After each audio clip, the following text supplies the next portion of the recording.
আসসালামু আলাইকুম, আমি নুসরাত জাহান রিয়া। কেমন আছেন আপনারা? আলহামদুলিল্লাহ আমরা ভালো আছি। চলে এসেছি প্রতিদিনের ব্লগ নিয়ে। কিছু কচু আছে যেগুলো বাসা বাড়িতে বেশি পাওয়া যায়, বাজারে তেমন একটা পাওয়া যায় না, কারণ বাসার মধ্যে এগুলো লাগানো হয়। আর আজকে সেই রকম একটা কচু দিয়ে রান্না করেছি।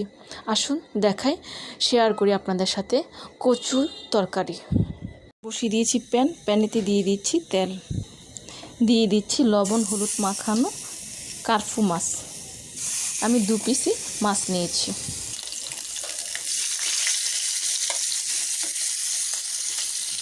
মাছ পিসগুলো ভাজা হয়ে গেছে, এখন আমি এগুলো নামিয়ে ফেলব। চুলোর মধ্যে কড়াই বসিয়েছি, কড়াইতে দিয়ে দিয়েছি তেল, দিয়ে দিচ্ছি পেঁয়াজ, দিয়ে দিচ্ছি লবণ,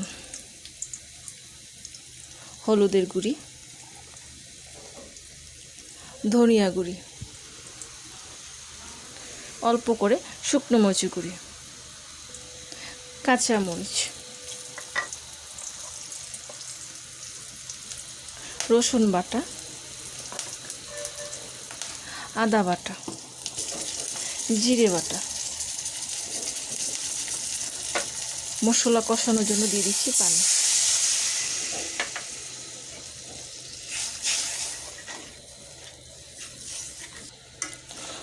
মশলাটা কষে আসছে, এখন আমি এর মধ্যে দিয়ে দিচ্ছি আগে থেকে সিদ্ধ করে রাখা কচু। এটা হচ্ছে মান কচু। কচুটা আমি আগে থেকে সিদ্ধ করে রেখেছিলাম, আর সিদ্ধটা দেখায়নি।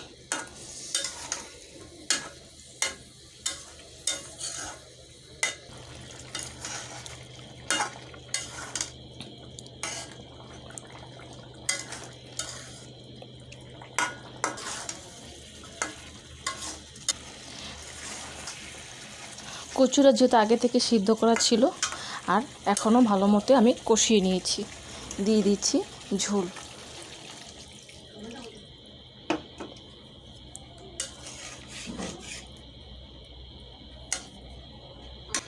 ঝোলটা দেওয়া হয়ে গেছে।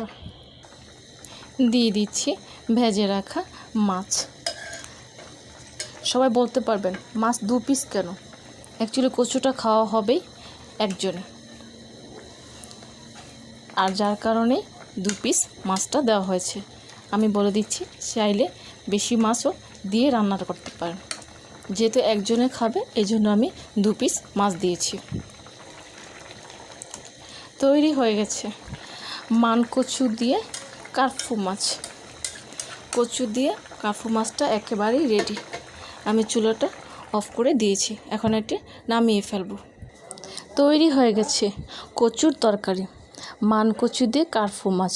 কচুর তরকারিটা একেবারে রেডি। আমি আবারও বলে দিচ্ছি, এখানে একজন মানুষ খাওয়া হবে, এজন্য 2 পিস মাছ দেওয়া হয়েছে। আপনারা চাইলে এর চেয়ে বেশিও দিতে পারেন, আমার আর বেশি লাগবে না, এজন্য আমি 2 পিসই দিয়েছি। আশা করি এরকম করে কচু তরকারি খেয়ে দেখবেন, খুব ভালো লাগবে। এই সিজনে কিন্তু এই কচুটা বাজারে অ্যাভেলেবেল পাওয়া যায় না, কিন্তু এটা অনেকের বাসা বাড়িতে এই কচুটা লাগানো হয়। ভালো লাগলে আমাকে কমেন্টস করে জানাবেন, সাবস্ক্রাইব করে দেবেন, আমার পাশে থাকবেন আর আমাকে অনেক অনেক সাপোর্ট করবেন। আজ এই পর্যন্তই। সব ভালো থাকেন, সুস্থ থাকেন, আবার আসবো। আল্লাহ হাফেজ।